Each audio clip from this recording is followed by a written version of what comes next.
जी हाँ दोस्तों, Bangladesh versus West Indies के बीच खेला गया आईसीसी मेंस टी20 वर्ल्ड कप का सबसे धमाकेदार मुकाबला जो आखिरी गेंद तक गया। सांसें रोक देने वाले इस मुकाबले में दोस्तों आंद्रे रसल ने दोस्तों अपनी गेंदबाजी से, जी हाँ दोस्तों आपने सही सुना, आंद्रे रसल मसल पावर ने अपनी गेंदबाजी से दोस्तों वेस्ट इंडीज की टीम को ये सिर्फ मैच नहीं जिताया बल्कि अभी भी सेमीफाइनल में पहुंचने के लिए उम्मीदें जिंदा रखी हैं। तो चलिए दोस्तों इस मुकाबले की पूरी इनिंग्स हाईलाइट पर नजर डालते हैं कि क्या कुछ मैदान पर घटा, कैसे लास्ट के ओवर में कैच छूटी थी जिसको देखकर हर किसी का गला सूख गया था कि कहीं वेस्ट इंडीज ये मैच हार तो नहीं जाएगी, और आखिरी ओवर तक की क्यों उम्मीद आई। बांग्लादेश को सिर्फ 143 रन ही बनाने थे और देखा जाए तो शारजाह के मैदान पर 143 कोई ज़्यादा छोटी बड़ी बात नहीं है, ये आराम से चेज होते हैं। लेकिन बांग्लादेश की बल्लेबाजी में आखिर दिक्कत कहाँ आई जिसकी वजह से वो ये मैच हार जाती है सिर्फ और सिर्फ 3 रन से। तो चलिए दोस्तों शुरुआत से आपको सारी जानकारी देते हैं। उससे पहले अगर आप हमारे चैनल पर नए हैं, चैनल सब्सक्राइब नहीं किया तो जल्द से जल्द चैनल सब्सक्राइब कर दीजिए ताकि आप ऐसे ही लेटेस्ट और इंटरेस्टिंग अपडेट हमारे चैनल के माध्यम से पा सकें।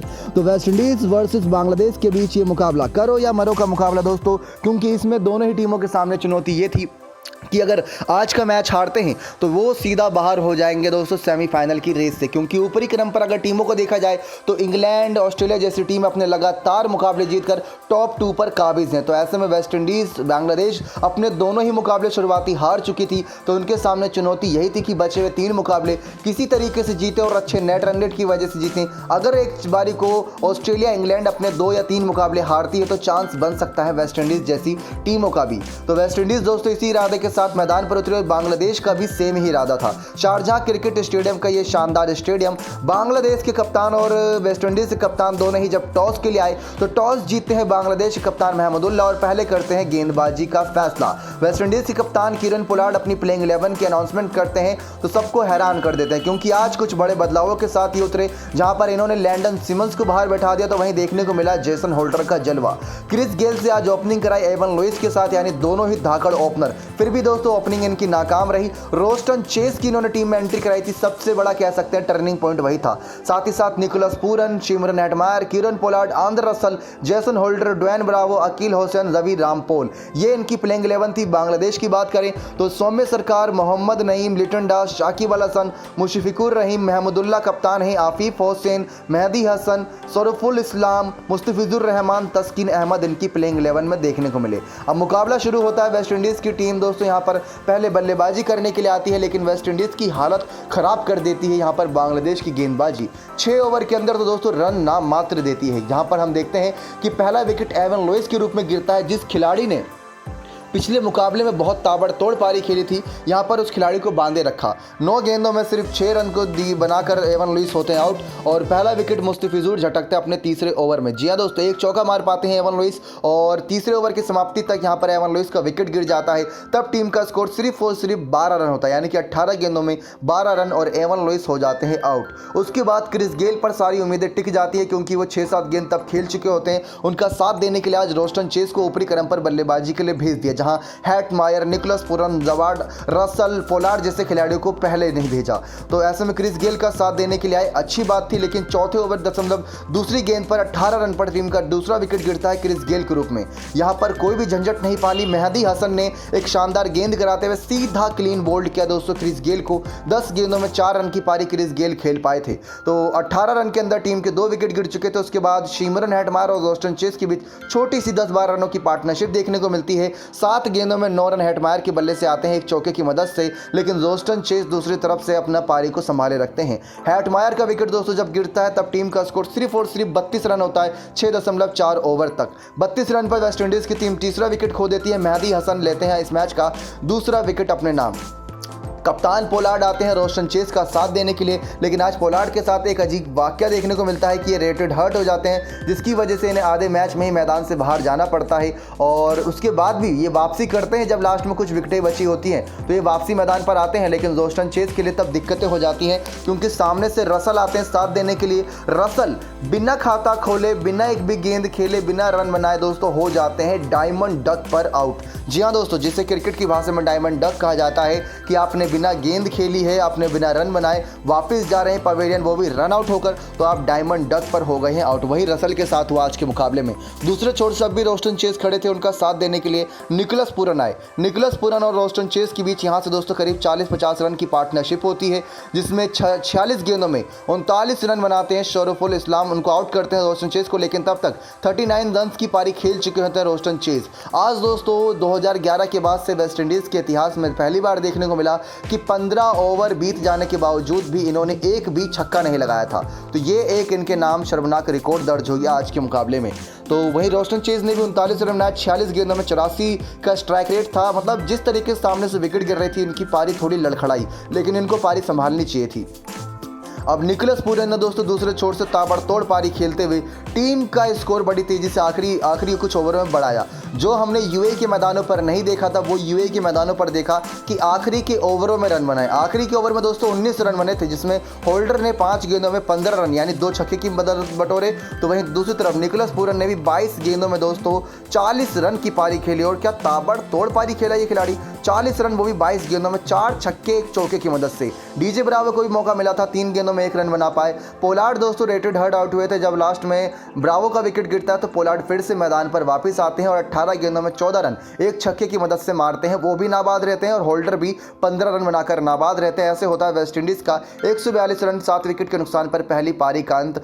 20 ओवर के इस खेल में 2 विकेट मेहदी हसन, 2 विकेट दोस्तों मुस्तफिजुर, 2 विकेट शरीफुल इस्लाम लेते हैं। टोटल 7 विकेट गिरती है और आंद्रे रसल का होता है रन आउट। अब बांग्लादेश को चेस करना होता दोस्तों 143 रन, कठिन चुनौती है क्योंकि सामने वेस्ट इंडीज के पास भी गेंदबाजी बहुत ताबड़तोड़ है। 5 ही गेंदबाज दोस्तों यहाँ पर बांग्लादेश के पास भी थे, 5 ही गेंदबाज यहाँ पर वेस्ट इंडीज के पास भी थे। लेकिन शुरुआत करने आए मोहम्मद नईम और शाकिब अल हसन। ये एक अनोखा कह सकते हैं यहाँ पर इन्होंने दाव खेला कि शाकिब अल हसन जो नंबर 3 या नंबर 4 पर बल्लेबाजी करने आते हैं, उनसे आज ओपनिंग करा दी, क्योंकि अपने ओपनिंग बल्लेबाज सौम्य सरकार पर इतना इन्होंने भरोसा नहीं जताया। अब यहाँ पर मोहम्मद नईम, शाकिब अल हसन ओपनिंग करने तो आए, लेकिन ओपनिंग 21 रन की हो पाई। करीब 27 गेंदों में 21 रन बना पाए। शाकिब अल हसन के रूप में पहला विकेट गिरता है और पहला विकेट लेते हैं आंद्रे रसल। जो दोनों ही दोस्तों खिलाड़ी आईपीएल में कोलकाता नाइट राइडर की तरफ से खेलते हैं, आमने सामने आए तो आंद्रे रसल शाकिब अल हसन पर भारी पड़े। 12 गेंदों में 9 रन बनाया एक चौके की मदद से। कैच पकड़ते हैं होल्डर और शाकिब अल हसन के रूप में 21 रन पर पहला विकेट आता है बांग्लादेश का। यहाँ से मैच का टर्निंग पॉइंट होता है, लेकिन मोहम्मद नईम और लिटन दास पारी को संभालते हैं। लेकिन दूसरे छोर से मोहम्मद नईम का विकेट गिर जाता है। 19 गेंदों में 17 रन बनाकर होल्डर लेते हैं मोहम्मद नईम का विकेट 2 चौके की मदद से।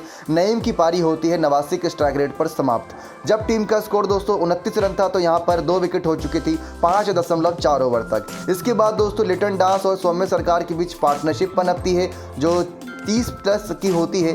13 गेंदों में 17 रन सौम्य सरकार बनाते हैं। 10.4 ओवर पर 60 रन पर तीसरा विकेट गिरता है बांग्लादेश की टीम का। अकील हुसैन लेते हैं दोस्तों ये विकेट। कैच पकड़ते हैं क्रिस गेल। 2 चौके ही मार पाते हैं सौम्य सरकार अपनी इस पारी में, लेकिन दूसरे छोर से लिटन दास की पारी थोड़ी यहाँ पर बोर कर देती है।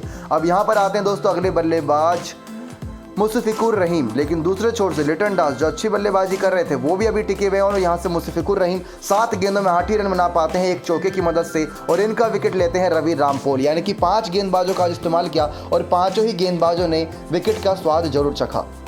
रवि रामपोल के खाते में भी एक विकेट आ जाता है। उसके बाद दोस्तों यहाँ पे लिटन दास जो दूसरे छोर से पारी संभाल रहे थे, अब यहाँ से रिक्वायर्ड रन रेट भी बढ़ गया टीम का, क्योंकि जब मुशफिकुर रहीम का विकेट गिरा तो टीम का स्कोर 13.3 ओवर तक 90 रन था। तो यानी कि साफ देखने को मिल रहा है कि रिक्वायर्ड रन रेट भी बढ़ गया। और आपको ले चलते सीधा दूसरे ओवर के रोमांच की तरफ, लास्ट के 2 ओवर के रोमांच की तरफ, जहां हमने देखा कि 43 गेंदों में 44 रन बनाकर लिटन दास भी आउट हो जाते हैं। डीजे ब्रावो की गेंद पर 4 चौके उनकी पारी में होते हैं, 102 का स्ट्राइक रेट। तो सारा भार लास्ट में महमूदुल्लाह जो कप्तान है और आफिफ हुसैन पर आ जाता है, क्योंकि 18.6 ओवर पर ही लिटन दास का विकेट गिरता है। यानी कि 19 ओवर की समाप्ति पर टीम का स्कोर 130 रन होता है। यहाँ से अभी भी टीम को करीब 22-23 रन की आवश्यकता थी। तो लास्ट के 2 ओवरों में 22 रन चाहिए थे। उससे पहले वाले यानी कि 19वें ओवर में आते हैं सिर्फ और सिर्फ 9 रन और आखिरी के ओवर में चाहिए थे टीम को 13 रन जीत के लिए। यहाँ से शुरू होता है मैच का रोमांच और आंद्रे रसल के हाथ में होती है गेंद और सामने होते हैं कप्तान महमूदुल्लाह और आफिफ हुसैन, जो रन नहीं बना पाते। किसी तरीके से सिंगल डबल के साथ वो रन चुराते हैं, लेकिन आखिरी गेंद पर चाहिए होता है बांग्लादेश को जीत के लिए स्वाद का चौका, लेकिन वो चौका नहीं लगा पाते। सामने होते हैं दोस्तों आफिफ हुसैन और ये पारी ऐसे ही हो जाती है अंत। बांग्लादेश 139 5 विकेट के नुकसान पर, यानी कि लास्ट के करीब 4 ओवर में पूरा मैच पलट देती है। एक एक करके विकेट गिरता रहा और सामने रिक्वायर्ड रन रेट बढ़ता रहा। इसी वजह से दोस्तों यहाँ पर ये जीत का स्वाद चख पाई वेस्ट इंडीज़ की team. Ravi Rampaul, Holder, Russell, Akeal Hosein, Dwayne Bravo सब ने एक एक विकेट लिया। लास्ट का ओवर रसल ने कराया था। 44 रन लिटन दास ने बनाए, महमूदुल्लाह ने 31 रन बनाए, लेकिन मैन ऑफ द मैच बने यहाँ पर निकोलस पूरन। उन्होंने एक दमदार पारी खेली थी दोस्तों, वो 40 रन की, वो भी बहुत कम गेंदों में। तो वेस्ट इंडीज़ दोस्तों ये मुकाबला जीत चुकी है। और यहाँ पर अगर पॉइंट्स टेबल की बात करें झटपट तरीके से, तो दोस्तों वेस्ट इंडीज़ की पोजीशन इतनी कुछ खास है नहीं, क्योंकि वेस्ट इंडीज़ ये मैच जीतकर नंबर 5 पर ही है, क्योंकि उनके 3 मैच में वो एक ही मैच जीत पाई है। ऊपरी क्रम पर दोस्तों जो 2 टीम है वो है इंग्लैंड, ऑस्ट्रेलिया अपने दोनों मैच जीती हैं। साउथ अफ्रीका, श्रीलंका अपने 2 में से 1 मैच जीते और वेस्ट इंडीज 3 में से 1 मैच जीतकर 5वें नंबर पे है। बांग्लादेश सेमीफाइनल में नहीं पहुंच पाएगी, ये बात भी अब तय होती नजर आ रही है। तो बांग्लादेश को दोस्तों 3 रन से करारी हार का सामना करना पड़ा। नेक्स्ट 9 स्पोर्ट्स की रिपोर्ट।